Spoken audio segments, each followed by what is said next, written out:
শুভ সকাল। আমার প্রতিদিন চ্যানেলের আরেকটি ভিডিওতে আপনাদের অনেক অনেক স্বাগত। আজ আমি আপনাদের সাথে একটি কোরমা রেসিপি শেয়ার করব।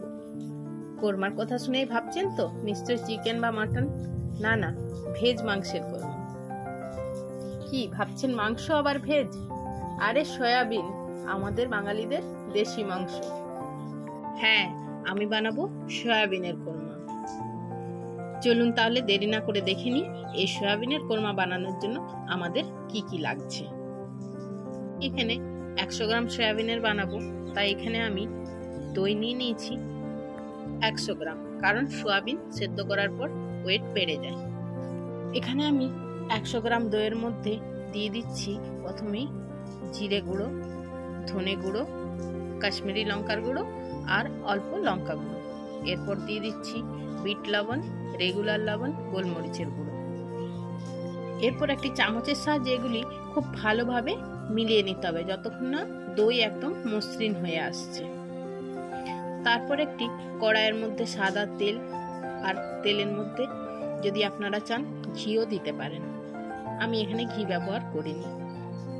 তেল গরম হয়ে গেলে একটি তেজপাতা, দুটো শুকনো লঙ্কা এখানে আমি ফাটিয়ে দিইনি, গোটাই আছে, জাস্ট ফ্লেভারটা, আর কিছু গোটা গরম মশলা, দারচিনি, লং, এলাচ।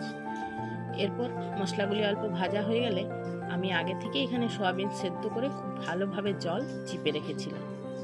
সয়াবিনগুলি দিয়ে লাল লাল করে ভাজতে হবে। সয়াবিন উল্টে পাল্টে বেশ লাল লাল করে ভাজা হয়ে গেলে দেব দইয়ের আর মশলার যে মিশ্রণটি করে রেখেছিলাম সেই মিশ্রণটি। এরপর খুন্তির সাহায্যে খুব ভালোভাবে হালকা আঁচে কষিয়ে নিতে হবে। মনে রাখবেন, যখন আপনি এই দইয়ের মিশ্রণটি দিবেন গ্যাসের আঁচ লো ফ্লেমে থাকতে হবে। এরপর 2 থেকে 3 মিনিট হাই হিটে কষিয়ে নিয়ে জল হালকা শুকনো করে নিতে হবে। তারপর আমি জল হালকা শুকনো হয়ে গেলে দিয়ে দেব বাটি ধুয়ে রাখা জল। আর এখানে আমি আগে থেকেই 2টো পেঁয়াজের বেরেস্তা বানিয়ে 7-8টা কাজু দিয়ে পেস্ট বানিয়ে রেখেছিলাম।